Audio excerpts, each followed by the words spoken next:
vezes procuro encontrar a razão da angústia que invade o meu ser, a angústia que tira o sorriso de mim, trazendo-me a solidão. Se atento olhares para o céu, nem sempre há estrelas a brilhar.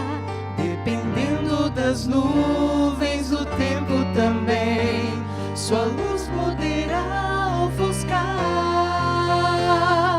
Nada que existe está só. Ao lado da estrela, um astro vai transmitindo no espaço fulgor a beleza de seu esplendor. Nada que existe está só. Ao lado da estrela, um astro vai. És a estrela que Cristo, astro maior, fará brilhar.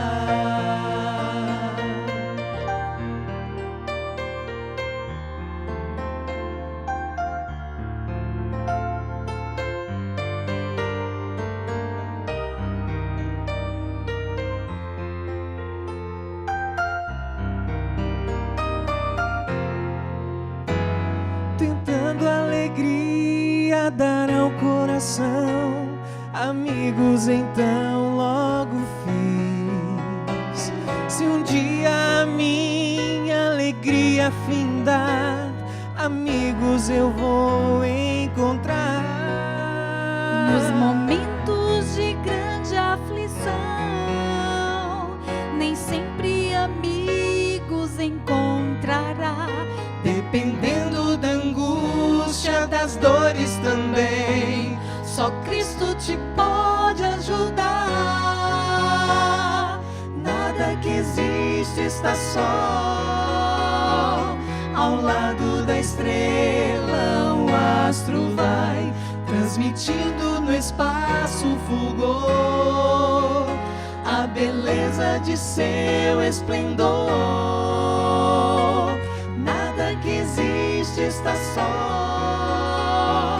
Ao lado da estrela, um astro vai. És a estrela que Cristo, astro maior, Fará brilhar. nada que existe está só. Ao lado da estrela, um astro vai. És a estrela que Cristo, astro maior, fará brilhar. És a estrela que Cristo, astro maior, fará brilhar.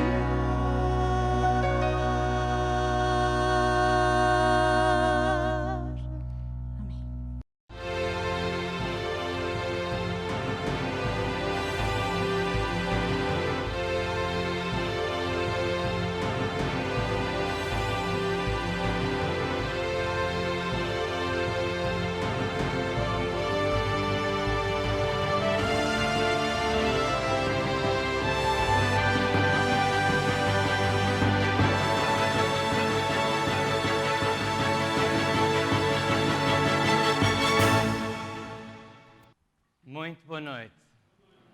Estou muito feliz de poder estar convosco para, durante 8 noites, falar acerca de alguém que nos ama com um amor que está para além da nossa imaginação.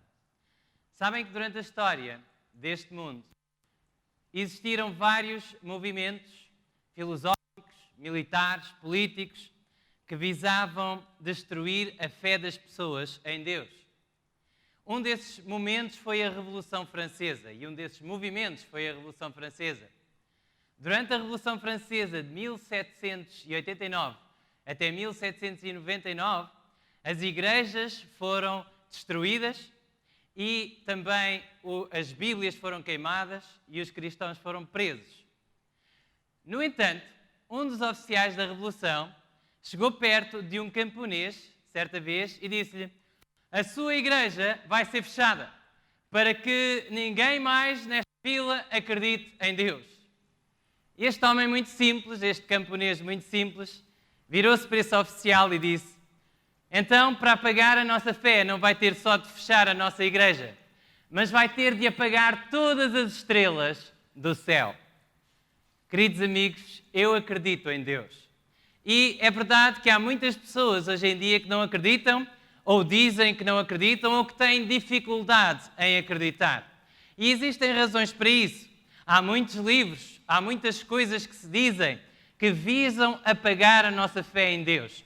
Um desses livros é o livro A Desilusão de Deus, de Richard Dawkins. Este livro foi publicado em 2006, em Portugal em 2007. Diz a capa, eu tenho este livro em minha casa, que já foi vendido mais de 1 milhão de cópias deste livro. E é muito interessante porque o autor faz uma dedicatória a alguém, logo no princípio do livro, e diz a dedicatória in memoriam, em memória de Douglas Adams, de 1952 a 2001. E então ele cita e diz: não basta ver que um jardim é belo, sem ter de acreditar que lá no fundo também esconde fadas. Neste livro ele faz esta argumentação de que durante muitos anos e durante muito tempo existiram pessoas que fizeram coisas horríveis em nome de Deus.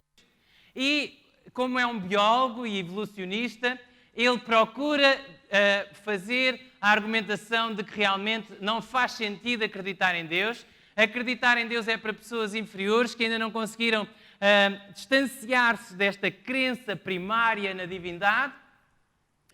E ele foi professor durante muitos anos e é professor emérito da Universidade de Oxford, da Inglaterra. No entanto, um homem igualmente inteligente, professor na mesma universidade, John Lennox, desafiou. Estão a ver, Richard Dawkins é um biólogo e John Lennox é um filósofo e matemático. E John Lennox é um cristão, um homem brilhante e é cristão, acredita em Deus e não se sente diminuído por isso, pelo contrário. Então houve um debate, tive 1 hora e 40 minutos a ouvir um debate entre estes dois homens, está online, se quiserem ver, podem ver no YouTube. E a verdade é que John Lennox acabou por desmontar os argumentos mais sólidos que este homem escreveu no seu livro. E uma das coisas muito interessantes que eu ouvi no final do debate, muito interessantes, foi a seguinte. Ele diz: olha, no seu livro o senhor realmente faz esta dedicação. Ele não te chama senhor, eles tratam-se por colegas. O Richard faz esta dedicação e faz esta citação. Não basta ver que um jardim é belo sem ter de acreditar que lá no fundo também esconde fadas. E há coisas no seu livro com as quais eu estou de acordo. Realmente, em nome de Deus, foram feitas coisas horríveis que eu não estou de acordo. E como cristão que lê a Bíblia e que segue a Jesus, eu não estaria de acordo nunca a fazer essas coisas. E por isso eu acredito que há muitas histórias de fadas em relação a Deus. No entanto, será que se entrasse num jardim, um jardim belo, um jardim com as flores de várias cores, um jardim sem ervas daninhas, será que poderia acreditar por um momento sequer que este jardim foi lá parar sem haver um jardim?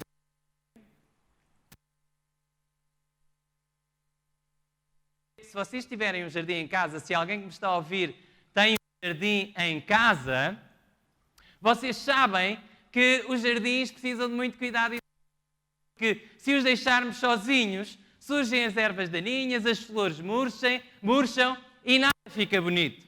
Foi preciso um jardineiro. E eu acredito que existem razões para acreditarmos em Deus, razões sólidas.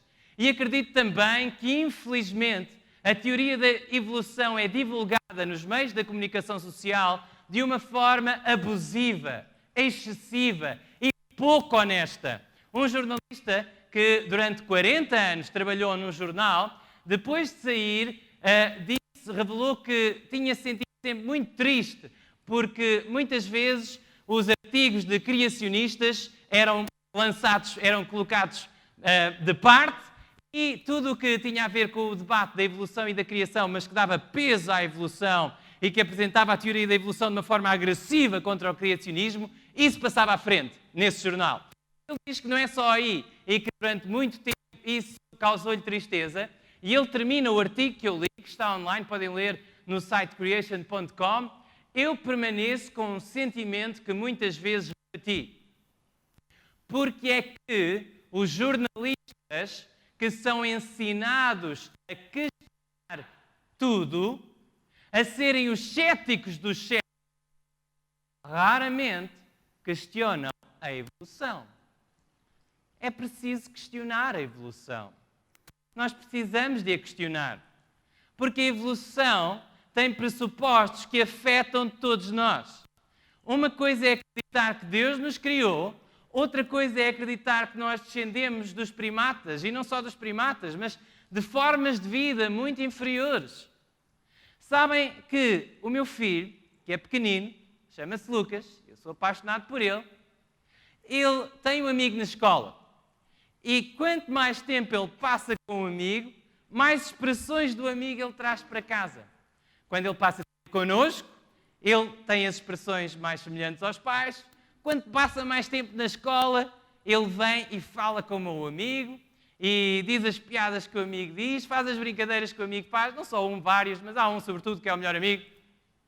Sabem que se a nossa referência for boa, aquilo que nós vamos fazer é bom. Se eu acreditar que sou uma criatura de Deus, de um ser mais elevado, puro e santo, que me ama e que é amor, como diz a Bíblia, eu certamente irei aspirar a coisas mais elevadas, puras e santas. Mas se eu acreditar que na realidade sou apenas um punhado de moléculas e de genes e que descendo de formas de vida inferiores, e se a minha referência for essa, e se é essa a minha origem, então há certos comportamentos dessas formas de vida inferiores que eu irei sentir-me certamente livre para imitar. Meus queridos, precisamos de questionar a teoria da evolução. Precisamos de a questionar. Não podemos pensar que só por a ciência humana não demonstrar, não provar a existência de Deus, que não é verdade que Ele exista. Não podemos pensar isso. Por exemplo, eu não sei, eu vou fazer uma coisa que não estava programada, eu peço às pessoas que estão a filmar que tenham paciência comigo, e as pessoas que estão a assistir na Rádio RCS, quero dar-lhes um grande abraço. Elas não vão ver isto, mas vão imaginar. Estamos a tratar do tema para além da imaginação. Hoje estamos a falar das impressões digitais de Deus, e eu vou pedir um apoio aqui à minha audiência. Há alguém aqui nas filas da frente que tenha uma moeda no bolso? Alguém tem uma moeda? Uma moeda. Quem é que tem uma moeda? Eu sei que os pastores, alguns deles, são conhecidos por querer tirar o dinheiro às pessoas. Não se preocupem, porque eu vou devolver a moeda, ok? Disse-o à frente de muita gente, portanto, se eu não devolver a moeda, no fim podem-me lançar um tomate podre para cima, está bem? Muito bem, tenho aqui uma moeda. Imaginem. Se o nosso planeta Terra fosse do tamanho de uma moeda, se o nosso planeta fosse do tamanho de uma moeda, sabem de que tamanho é que seria o Sol? O Sol? Sabem de que tamanho é que seria? Se fizéssemos as proporções certas, pela lei da proporção, se o nosso planeta fosse do tamanho de uma moeda, lá em casa façam a experiência. Peguem numa moeda assim na mão e com o vosso dedo entrem num quarto, ponham-se no meio do quarto. Possivelmente o vosso quarto não terá uma altura de 2,70 metros, o meu não tinha. Eu fiz a experiência lá em casa, peguei numa fita métrica e abri, mas o teto não dava, o teto não tinha 2,70 metros. Se o nosso planeta Terra fosse do tamanho de uma moeda, o Sol teria o tamanho de uma bola gigante, para nós gigante, de 2,70 metros. Cabriam e cabem 1 milhão de terras, a nível de tamanho, cabem 1 milhão de terras no espaço do Sol. E o Sol está a 150 milhões de quilómetros de distância da Terra. E sabem que mais? O Sol não é a maior estrela da nossa galáxia. E a nossa Terra está num cantinho da nossa galáxia. E existem inúmeras galáxias. Nós somos um cantinho. Ela vai ficar aqui. A moeda vai ficar aqui e eu depois vou dá-la à sua dona, ok? É só €1 também. Se eu roubasse, não roubava grande coisa. Mas, para vos dizer que a nossa Terra, se tivermos esta macrovisão, é apenas um grãozinho de poeira cósmica no espaço. E nesta Terra existe uma raça, que é a humanidade, da qual vocês e eu fazemos parte, que é tão inteligente, que vivendo neste pequenino grão de poeira cósmica, acha que tem uma ciência que diz que Deus não existe, porque essa ciência diz que Ele não existe porque não o consegue provar. Acham que isto faz sentido? Meus queridos, nós somos tão pequeninos. E não estou a falar agora dos átomos e dos prótons e dos neutrões, do mundo infinitamente pequenino, da microvisão, porque quando começamos com os microscópios, não é? Nunca mais paramos. Será que por causa de há 300 anos atrás, não se saber nada acerca dos micróbios, eles não existiam? Há 300 anos atrás, existiam micróbios, sim ou não? Existiam, mas a ciência não sabia nada disso. Não quer dizer que eles não existissem. Por a ciência não poder provar que Deus existe, não quer dizer que Ele não exista. A nossa ciência é a ciência de seres humanos limitados, pecadores, seres humanos pequeninos. Deus é grande. Quando Galilei e antes dele Nicolau Copérnico começaram a descobrir a grandeza do universo e que afinal a nossa Terra não estava no centro do universo e que não andava tudo à nossa volta, mas que na realidade nós andávamos à volta do Sol e foram perseguidos por isso, começámos a perceber que se calhar, a nossa inteligência é muito pequenina para compreendermos Deus. Reparem o que diz o apóstolo Paulo na Bíblia. Na primeira carta aos Coríntios, capítulo 2, verso 14, ele diz: ora, o homem natural não compreende as coisas do Espírito de Deus, porque lhe parecem loucura. Não pode entendê-las porque elas se discernem espiritualmente. Há certas coisas que o meu filho me pergunta e tento explicar, mas para ele parece-lhe uma loucura. Se Deus nos mostrar de uma forma científica ou dita científica, de acordo com a nossa ciência e a nossa linguagem, mesmo assim, se calhar nós não iríamos compreender grande coisa. Porque Deus é infinito. Um dos argumentos de Richard Dawkins no seu livro é: então, mas se nós provássemos que Deus existe e que Ele criou todas as coisas, quem é que criou Deus? É um argumento que vê um Deus muito pequenino. Quem é que disse que Deus alguma vez foi criado? Será que Deus não pode ser a causa primária por trás de todas as causas boas do universo? Certamente pode. Eu acredito que Deus, apesar de não nos dar provas científicas, porque eu acredito que Deus está muito para além da nossa ciência, Ele deixou impressões digitais. E hoje eu vou ver algumas delas convosco, não muitas, poucas, mas algumas delas convosco. Uma delas, eu acredito profundamente, é a natureza. Nós falamos num jardim, e que dizer das montanhas, das árvores, que dizer de tantas coisas maravilhosas que existem neste mundo.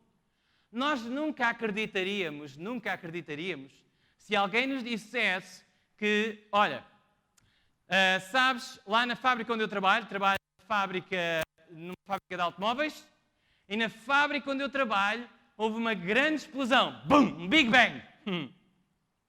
E nessa grande explosão aconteceu que todas as peças foram ter ao sítio certo e os automóveis ficaram todos a funcionar, com as luzes a piscar e ficaram todos no sítio certo depois da grande explosão. Ou então que alguém nos contasse a história: olha, há milhões de anos atrás, houve uma explosão nesta fábrica de automóveis e depois de milhões e milhões e milhões de anos, puf, os automóveis foram todos ter ao sítio certo, as peças todas no sítio certo, e os automóveis ficaram com as buzinas a funcionar e tudo. Ninguém acreditaria nisso. E os automóveis, comparados com a vida, são muito menos complexos. Se no mundo que está à nossa volta nós podemos ver que o caos nunca produz a ordem, como é que nós podemos acreditar que a vida, que é uma coisa que só quem não quer ver é que não vê, que é uma coisa que tem sentido, a vida, que é algo muito mais complexo do que a matéria, porque se não fosse já teríamos conseguido criá-la em laboratório. Como é que não conseguimos ver que a vida é algo que vem de Deus? Um médico chamado Jeffrey Simmons, que estudou durante 40 anos a evolução, alguém que sabe daquilo que está a falar, escreveu um livro intitulado What Darwin Didn't Know, aquilo que Darwin não sabia na sua altura. E ele próprio diz que Darwin achou que o olho humano, por exemplo, era algo tão extraordinário que poderia colocar em causa toda a sua teoria. E eu acredito que coloca.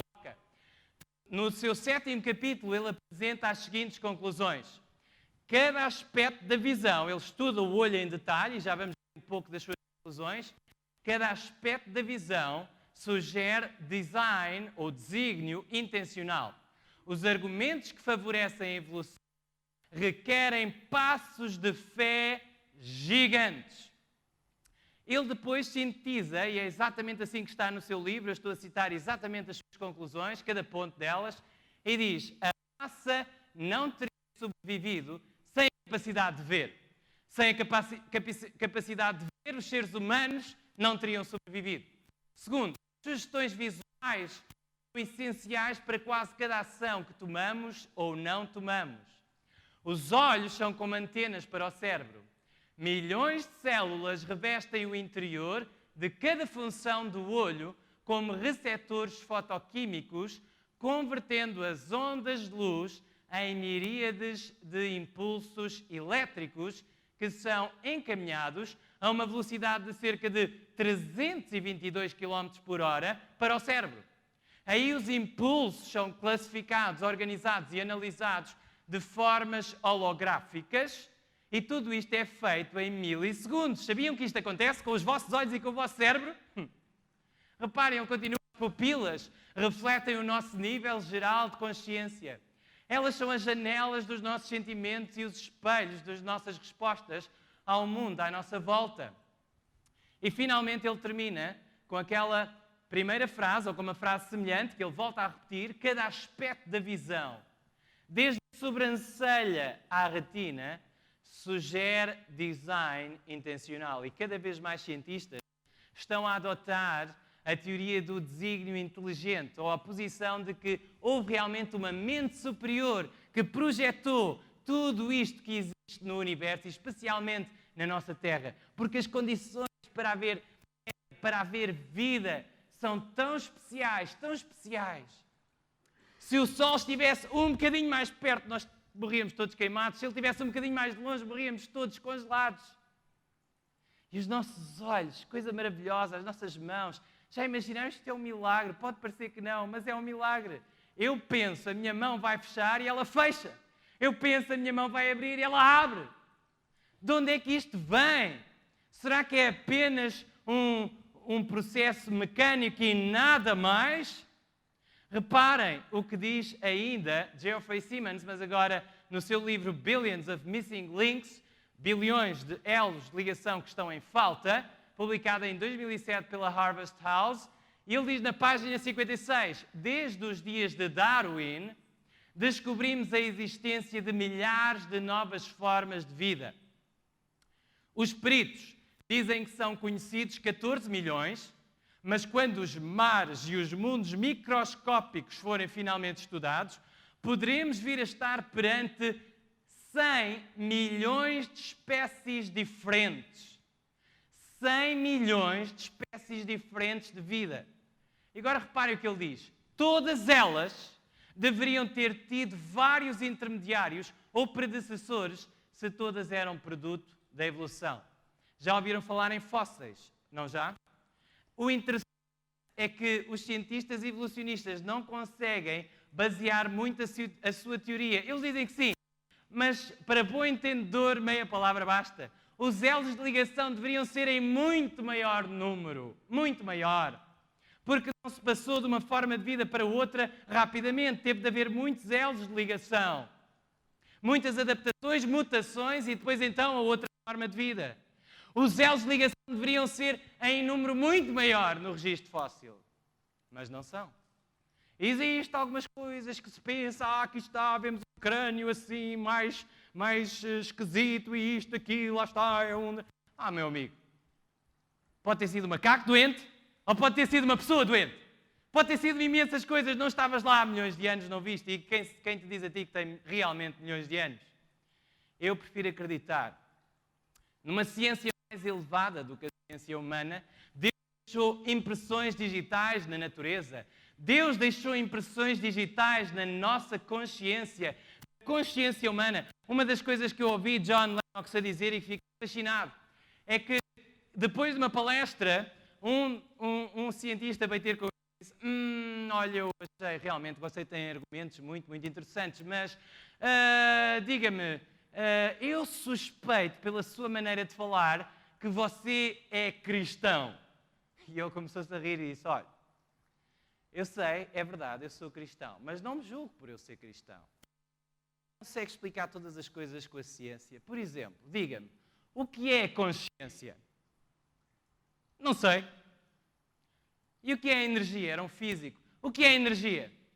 Energia... Não, você está-me a dizer os processos e aquilo que ocorre e aquilo que se verifica e que se vê. Mas o que é que ela é? Ele disse: não sei. Também você não sabe coisas do seu domínio e está-me a julgar a mim por eu ser cristão? Meu amigo, há coisas que nós não podemos explicar. Porque é que eu tenho de ser considerado inferior por acreditar em Deus? Não tenho. Não devo. E não devemos sentir-nos inferiores por acreditarmos em Deus. A Bíblia diz: tudo fez formoso em seu tempo. Em Eclesiastes capítulo 3, verso 11, tudo fez formoso em seu tempo. Também pôs a eternidade no coração dos homens. Pôs a eternidade no coração dos homens. Deus pôs a eternidade no teu coração. Deus pôs o desejo, a ânsia, o anelo pela eternidade no teu coração e no meu coração. Eu sou pastor. E uma das minhas funções, talvez uma das mais tristes, é ter de oficiar em cerimónias fúnebres. E em cada funeral eu vejo a família a chorar. E quando acompanho as pessoas em fim de vida, eu vejo-as também a chorar. Não é algo alegre morrer. Porquê? Se fosse natural, se fôssemos apenas células e moléculas e apenas processos biológicos e fisiológicos que andam para aqui, porquê é que não aceitaríamos a morte de bom grado? Porque nós fomos feitos para viver e não para morrer. Nós temos algo cá dentro. Deus colocou a eternidade no nosso coração. E a consciência humana é uma das impressões digitais de Deus. Nós temos uma noção do que é correto ou errado e dizer: isso é porque nós fomos educados assim, assim. Se nós tivéssemos sido educados em outra parte do mundo, nós acreditaríamos que outras coisas são erradas e outras coisas são certas. É verdade. Sem dúvida, sim. Mas mesmo assim és um ser moral. Mesmo assim és um ser que sente que há coisas que não estão bem e que há coisas que estão bem. És um ser moral. De onde é que vem a moralidade? De onde é que ela cresceu? De onde é que ela nasceu? De onde é que ela vem? A consciência humana é algo maravilhoso. E sabem que mais? Eu acredito que Deus é tão presente, mas tão presente, que até as pessoas que não acreditam nele reconhecem que nós não podemos livrar-nos dele tão facilmente. Por exemplo, um filósofo chamado Quentin Smith, num artigo publicado na revista Philo, e o artigo chama-se The Metaphilosohy of Naturalism, Metafilosofia do Naturalismo. Ele afirmou o seguinte: Deus não está morto no meio académico. Reparem, declaradamente ele é ateu. E é um ateu a falar. Deus não está morto no meio académico. Ele voltou à vida no final dos anos 60 e agora está bem vivo na sua última fortaleza académica, os departamentos filosóficos. Na realidade, neste artigo ele diz que a maior parte das pessoas que escreve sobre a filosofia da religião hoje são cristãos. E se puséssemos numa sala todos os filósofos ateus e todos os filósofos cristãos que escrevem sobre a filosofia da religião, e se o juiz fosse ateu, isto é ele que diz, não sou eu. Se o juiz fosse ateu e ele tivesse a moderar o debate, no final ele teria de reconhecer que os criacionistas tiveram argumentos muito mais fortes, porque eles escrevem muito mais sobre a filosofia da religião. E diz Richard Dawkins que nós que acreditamos em Deus somos pessoas que ainda não evoluíram o suficiente. Será que é assim? A Bíblia conta a história. A Bíblia não diz que as pessoas que não acreditam em Deus são mais inteligentes. Pelo contrário, a Bíblia diz, e eu vou citar 2 autores, um do Antigo Testamento, outro do Novo Testamento. O primeiro, David, no Salmo 53, verso 1, ele fala e diz: disse o néscio no seu coração, não há Deus. Têm-se corrompido e cometido abominável iniquidade. Não há ninguém que faça o bem. E no verso 2 diz: Deus olhou desde os céus para os filhos dos homens, para ver se havia algum que tivesse entendimento e buscasse a Deus. A Bíblia conta uma outra história. A Bíblia não coloca a ênfase, como a comunicação social, naqueles que não acreditam em Deus e na teoria da evolução como algo bom. Também não existia ainda a teoria quando a Bíblia foi escrita. Mas a Bíblia diz que, na realidade, Deus está à procura de alguém que realmente tenha algum entendimento, que use os poderes e as faculdades mentais que Deus nos deu para o procurar a Ele. Porque, na realidade, de acordo com a Bíblia, a razão pela qual nós fugimos de Deus muitas vezes, a razão pela qual nós muitas vezes não queremos acreditar nele, é porque não nos dá muito jeito. Porque se na realidade existir um Deus e nós tivermos de responder um dia perante Ele pelas nossas ações e atitudes e pensamentos e sentimentos, todos nós sabemos. Fácil. Agora, o apóstolo Paulo escreveu em Romanos 1, verso 20, porque as suas coisas invisíveis, desde a criação do mundo, tanto o seu eterno poder como a sua divindade se entendem e claramente se veem pelas coisas que estão criadas para que eles fiquem inexcusáveis. Sabem o que é que foi muito interessante em relação ao debate que eu ouvi com Richard Dawkins? Muito interessante. Foi que ele, logo no princípio do debate, diante da Universidade do Alabama, uma das universidades do Alabama, diante de uma grande assembleia, grande plateia, diante do seu colega John Lennox, Richard Dawkins admitiu que quando olha para a natureza e quando está rodeado pela natureza, ele sente quase que uma vontade de adorar algo ou alguém. Muito interessante. Fiquem inexcusáveis. É verdade que ele depois diz, mas depois o ser humano conseguiu se distanciar desse sentimento. Mas porquê é que eu não posso acreditar que Deus me fez para ter esse sentimento? Quando vejo a grandeza da criação que eu não consigo explicar. E o apóstolo Paulo continua e diz, porquanto tendo conhecido a Deus, não o glorificaram como Deus, nem lhe deram graças, antes em seus discursos se desvaneceram e o seu coração insensato se obscureceu. Romanos 1, verso 21. A consciência humana. Deus deu-te uma consciência e Deus está a falar a essa consciência esta noite. E Deus quer que tu reconheças que a tua consciência e aquilo que tu és enquanto ser humano é uma impressão digital do teu Criador. E continuamos. A terceira impressão digital acerca da qual eu gostaria de vos falar hoje é a própria Bíblia. Agora, podemos dizer, porquê a Bíblia? Sabem que Jesus disse há 2000 anos atrás, e encontramos estas palavras em Mateus capítulo 24, verso 35, o céu e a terra passarão, mas as minhas palavras não hão de passar. Sabem que existiram muitos autores, muitos filósofos, muitos professores, durante muitos anos nesta terra. Eles escreveram coisas maravilhosas. Jesus nunca escreveu nada, mas falou. E a Bíblia diz que ele falou como nunca nenhum outro homem falou. E ele disse que as suas palavras não haviam de passar. Será que as palavras de Jesus passaram? Vamos ver. A Bíblia é um conjunto de 66 livros, 39 no Antigo Testamento e 27 no Novo Testamento. E estes livros foram escritos ao longo de mais de 1500 anos, quase 1600 anos, por cerca de 40 autores. E é muito interessante porque quando estudamos estes 66 livros, e os estudamos num espírito não de crítica só para destruir, mas num espírito de realmente querer saber aquilo que a Bíblia ensina, podemos ver uma unidade doutrinária maravilhosa na Bíblia. É verdade que existem Bíblias um bocadinho maiores, que têm os livros chamados deuterocanónicos e também os livros apócrifos. Os deuterocanónicos foram escritos no período de tempo que separa o Antigo Testamento e o Novo Testamento. E os apócrifos foram escritos depois do cânon do Novo Testamento ter sido decidido pela Igreja primitiva. No entanto, a Reforma Protestante não considerava esses livros como inspirados.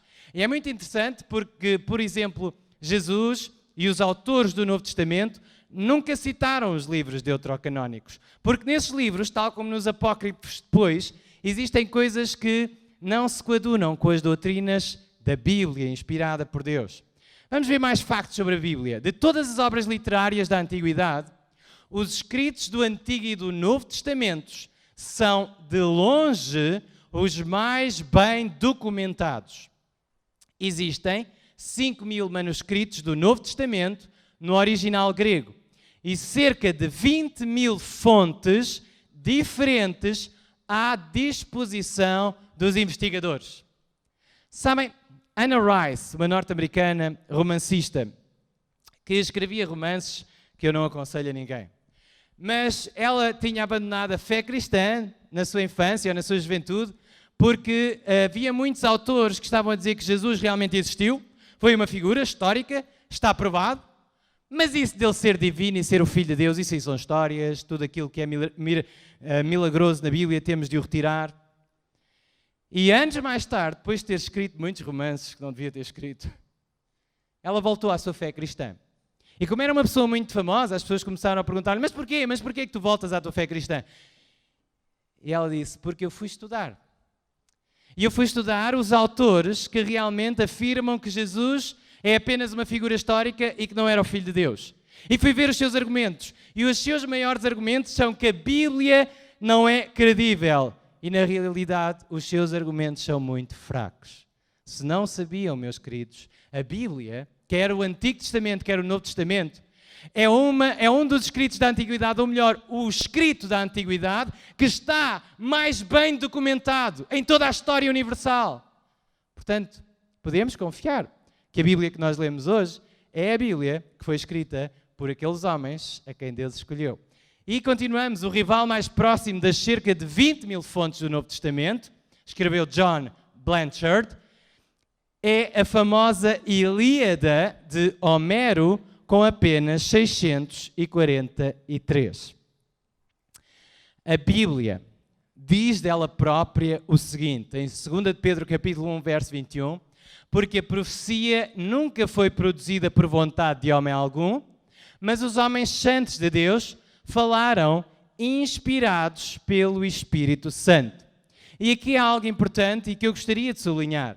Há muitas pessoas que fazem confusão em relação à forma como a Bíblia foi escrita. Algumas pessoas acham que Deus ditou a Bíblia e então as outras pessoas que não podem acreditar que Deus tenha ditado a Bíblia e que são exatamente as palavras que Deus disse, então dizem, não, de maneira nenhuma isso a Bíblia não é verdade, isso é um escrito de homens. A Bíblia diz como é que foi. Foram homens, sim, que escreveram. Homens fracos e pecadores como vocês e eu. Mas foram inspirados pelo Espírito Santo. A palavra santos não diz que eles não eram pecadores, que não eram imperfeitos. Santos na Bíblia é dito dos cristãos. Os cristãos, nas epístolas do apóstolo Paulo, são chamados santos por todas as igrejas onde ele pregava. Portanto, no fundo eram homens como vocês e eu. A sua linguagem humana era imperfeita. Existem alguns pequenos erros de cronologia na Bíblia, por exemplo. No entanto, a nível doutrinal, eu acredito que a Bíblia é a verdade e é a palavra de Deus, porque foi inspirada por Deus. Foi um trabalho de colaboração entre Deus e o homem. foram inspirados pelo Espírito Santo. Deus não ditou a Bíblia, eu acredito em algumas partes que Deus disse exatamente assim. Durante esta semana iremos ver isso, mas Deus inspirou a Bíblia. E apesar de ser uma linguagem humana e imperfeita, alguns escreviam e eram mais eloquentes na sua escrita porque tinham estudado mais, outros eram mais simples, mas continuavam a ser inspirados por Deus. Apesar da Bíblia ser escrita por homens e ter uma linguagem perfeita, que não é a linguagem de Deus, a Bíblia foi inspirada por Deus e é a palavra de Deus. Agora, há muitas pessoas que dizem assim, bom, mas nós não podemos acreditar na Bíblia, está completamente desatualizado este livro, era para a antiguidade e mostra um Deus violento. A Bíblia mostra um Deus violento, um Deus que gosta de sangue, um Deus cruel. Será que é assim? Quando lemos os argumentos das pessoas que dizem isso e lemos depois a própria Bíblia, podemos ver que eles sublinham algumas partes, mas esquecem outras. É verdade, Deus, no Antigo Testamento, deu algumas ordens que nós hoje não conseguimos compreender muito bem e temos de o admitir. Deus mandou o povo de Israel dizimar cidades inteiras. E então nós dizemos, que tipo de Deus é que é este, tão violento e tão mau? Mas sabem que mais? A mente humana, para se desviar de Deus, é tão inteligente que no outro lado dizemos assim, vemos pessoas a morrer, vemos crianças a morrer, a ser maltratadas e violadas, vemos pessoas a ser espancadas e dizemos assim, onde é que está Deus? Afinal, Deus não faz nada. Quer dizer, no Antigo Testamento ele fazia alguma coisa e ele era mau. E agora ele não faz nada, então ele é mau. Será que estamos com o nosso tipo de entendimento humano a tentar compreender um ser divino que na realidade está para além da nossa compreensão? Se bem que ele deixou impressões digitais. E eu acredito que qualquer pessoa racional irá concordar comigo que há um certo estado de deturpação e de promiscuidade que certas civilizações alcançaram no passado e que a nossa civilização, com certeza também, está a alcançar hoje em dia em muitos círculos, em que as coisas são tão más, o mal é tanto que já não vale a pena fazer nada. Os cananeus sacrificavam os seus filhos aos ídolos. Faziam-nos passar pelo fogo e faziam-nos morrer no fogo. Havia uma promiscuidade tão grande, promiscuidade sexual e outras, naquelas terras que já não havia nada a fazer. E Deus sabia que o povo de Israel era um povo de escravos. Imaginem, um povo de escravos que tinha sido escravizado durante muitos anos, dezenas de anos. Se agora conquistasse outras nações e fizesse os outros escravos, não os ia tratar muito bem.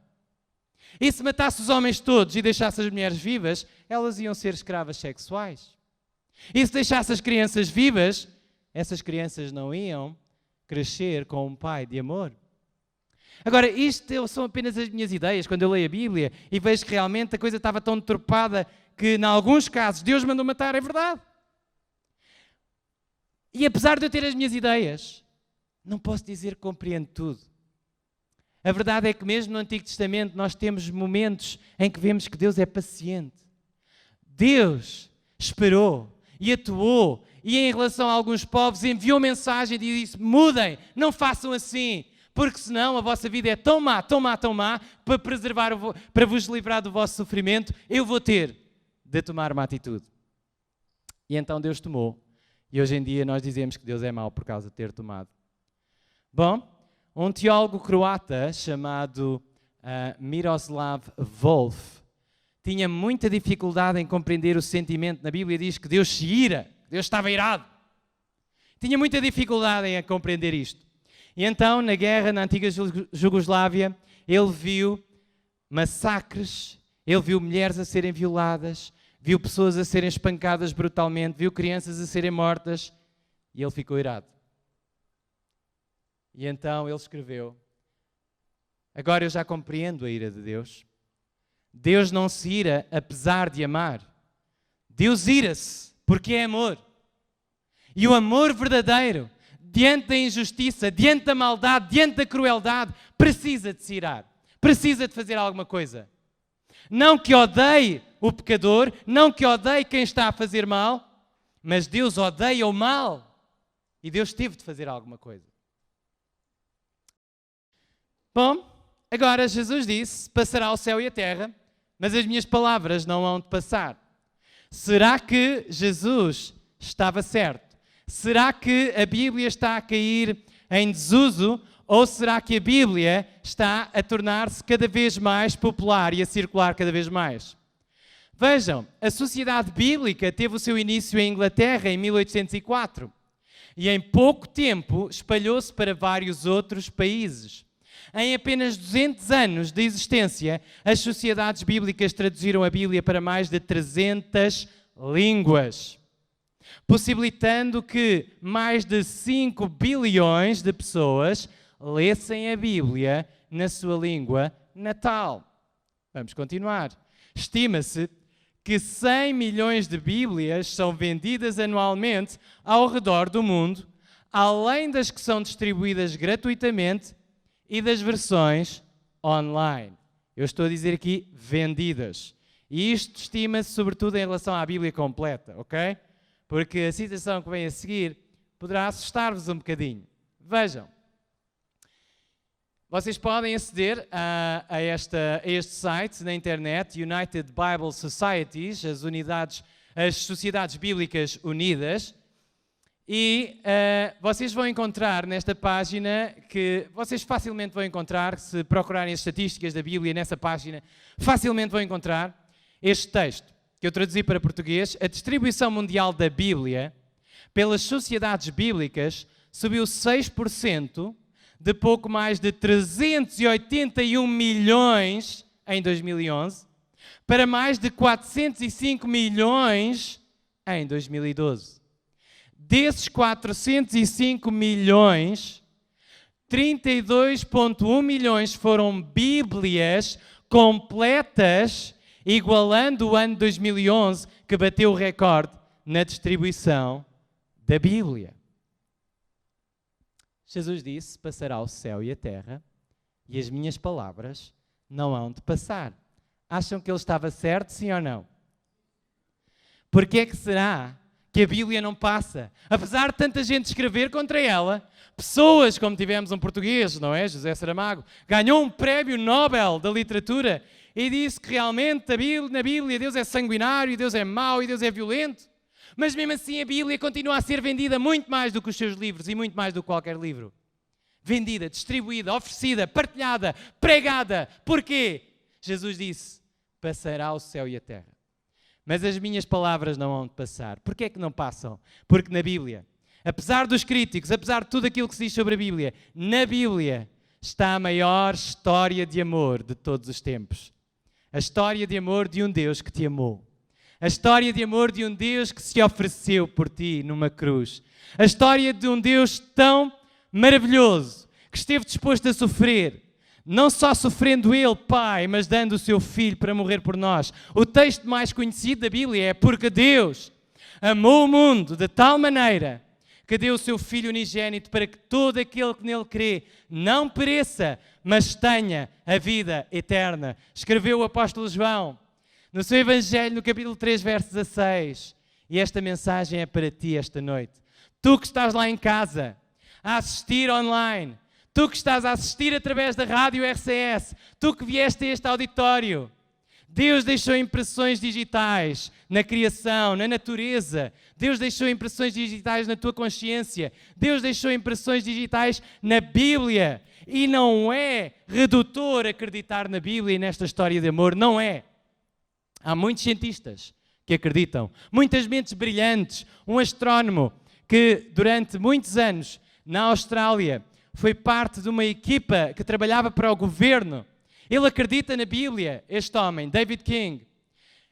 E é astrónomo, tem um doutoramento em astronomia e escreveu: toda a ciência deve ser baseada na verdade. A palavra de Deus na Bíblia é a verdade. Conhecer a ordem correta da criação e a forma como Deus se expressou na criação é fundamental para compreender o mundo. Eu não sei se vou ter a oportunidade nesta vida, mas eu gostaria de apertar a mão a este homem, porque eu acredito nisto. Eu acredito que a Bíblia é a verdade, que a palavra de Deus é a verdade e que não podemos tentar fazer a realidade entrar e encaixar-se na Bíblia. Temos de tentar compreender a realidade através da Bíblia. Tudo o que os cientistas escrevem passa. Os astrónomos hoje escrevem uma coisa, há 200 anos escreviam outra e daqui a 200 anos, se estivermos cá, vão escrever outra. Mas as palavras de Deus não passam. Passará o céu e a terra e as minhas palavras não vão passar. Amém? Terceira evidência,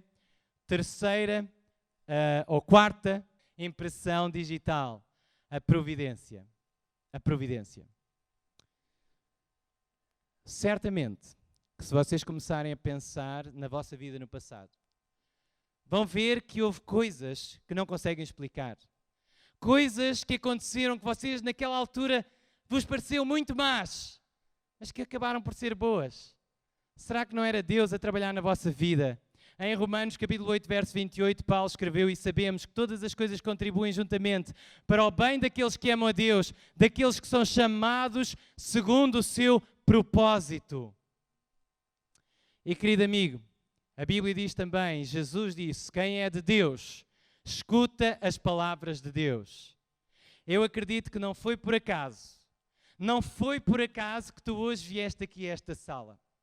Não foi por acaso que tu hoje sintonizaste a página que sintonizaste para assistir online a estas conferências. Não foi por acaso que tu sintonizaste a RCS e estás a ouvir estas palavras. Foi porque Deus, na sua providência, te trouxe até aqui. Deus, na sua providência, te trouxe até esta transmissão. Deus, na sua providência, te fez ouvir estas palavras para te dizer que te ama, que deixou impressões digitais que mostram que só Ele é que poderia ter criado esta terra. Só Ele é que podia ter criado a ti, com os anseios de eternidade que tu tens no teu coração. Há uns dias atrás eu fui dar um beijinho ao meu filho, ele já está a dormir muitas vezes quando eu chego a casa, e eu vou ao seu quarto, entro, ajoelho-me, peço a Deus que o proteja. Normalmente costumo tapá-lo, ele é cheio de calor, está sempre a destapar, eu costumo tapá-lo, e dou-lhe um beijinho e digo que Deus te abençoe, ou que Jesus te abençoe. É algo que eu, como pai cristão, gosto de fazer. E algumas noites atrás eu fiz isso. E quando dei um beijinho ao meu filho, como estava a falar com Deus, fui para o meu quarto e veio-me este pensamento. Deus colocou no teu coração um amor tão especial pelo teu filho. E a Bíblia diz que Deus te amou de tal maneira que deu o seu filho por ti. E eu ajoelhei-me e agradeci a Deus. Ajoelhei-me e disse-lhe, eu não sei porque é que deste o teu filho por mim. Eu não sei porque é que me amas assim. Não sei porque é que me criaste, eu não mereço nada. Mas eu quero agradecer-te e quero louvar-te e reconhecer que tu és o meu Deus.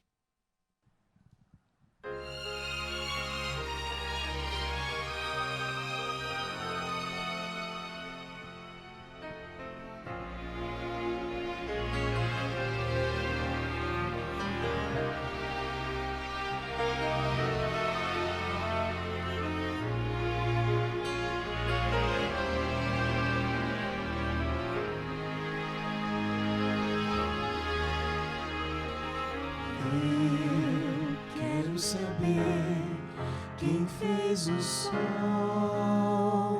o céu e o mar. Eu quero saber quem fez o espaço sideral. Eu quero saber quem fez a lua.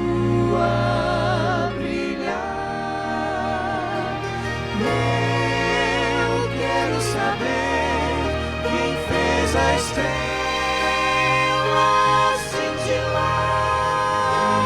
há um ser maior que fez o sol, o céu e o mar.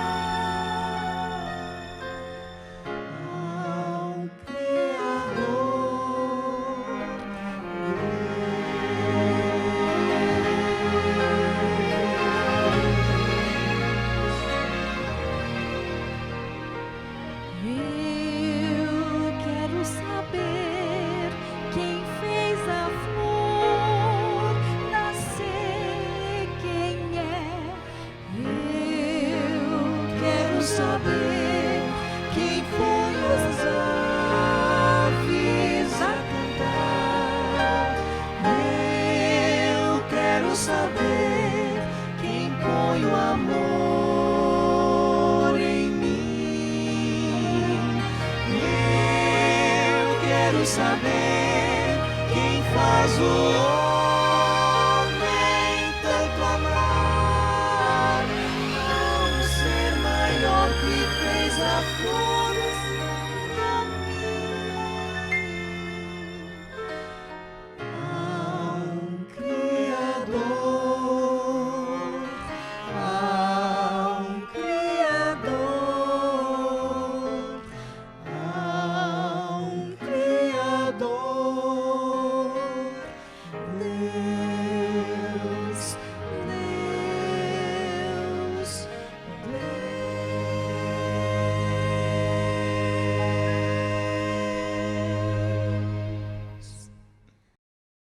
Amém. Há um Criador, há um Deus no céu. Dizem que o imperador Trajano chegou um dia perto de um rabi judeu chamado Josué e disse-lhe: eu quero saber onde é que está o seu Deus. E ele disse: meu Deus está em toda a parte, onde é que ele não está? Mas não se pode ver o seu Deus, visivelmente não podemos vê-lo. Ok, então venha comigo cá fora. E saíram, estava um belo dia de sol, e ele disse: olhe, está ali um embaixador do meu Deus, quer conhecê-lo, está ali no céu, olhe lá diretamente para ele. Ele disse: o quê, o sol? É esse o embaixador do seu Deus? Eu não consigo olhar diretamente para o sol, ninguém consegue, fere os nossos olhos. Ele disse: você não consegue olhar para uma pequenina criação de Deus, um pequenino embaixador de Deus, e quer olhar para Deus? Queridos amigos, hoje eu gostaria de vos fazer um convite a sermos humildes. E se existe aqui alguém hoje que acredita em Deus, por favor acompanhe-me nesta oração. E se existe alguém que tem dúvidas, que acha que é difícil acreditar em Deus e é difícil acreditar na criação e na história da Bíblia, então, por favor, coloque neste momento o seu coração numa atitude de humildade e de abertura, para que, se for a vontade de Deus, que Ele se revele a ti neste momento, então que Ele o possa fazer. Eu convido-vos a orarem comigo. Querido Pai que estás no céu, obrigado porque deixaste impressões digitais, deixaste evidências, deixaste, Senhor, sinais do teu amor. E o maior sinal certamente esteve há 2000 anos atrás, no Monte do Calvário, onde um homem sem estudos, sem pompa e circunstância humana, um homem sem doutoramentos, um homem sem riquezas, sem títulos académicos e sem os aplausos dos grandes da sua nação, morreu numa cruz para nos salvar. Esse homem tornou-se o nome mais conhecido da história, dividiu a história, fê-la começar de novo. E eu peço que esse homem, esse Deus, Jesus, hoje com o seu Espírito possa tocar o coração de cada pessoa que está a ouvir estas palavras. Que cada crente possa ser fortalecido na sua fé. E cada pessoa que tem dificuldade em acreditar em ti, possa ser um sincero, uma sincera investigadora ou investigadora da verdade e possa deixar que tu lhe reveles o teu amor. É o que peço em nome de Jesus. Amém. Foi um prazer estar convosco esta noite e está aqui a moeda, ok? Está aqui, vou deixá-la aqui. E amanhã, certamente, terei o prazer de estar convosco novamente. Que Deus vos abençoe.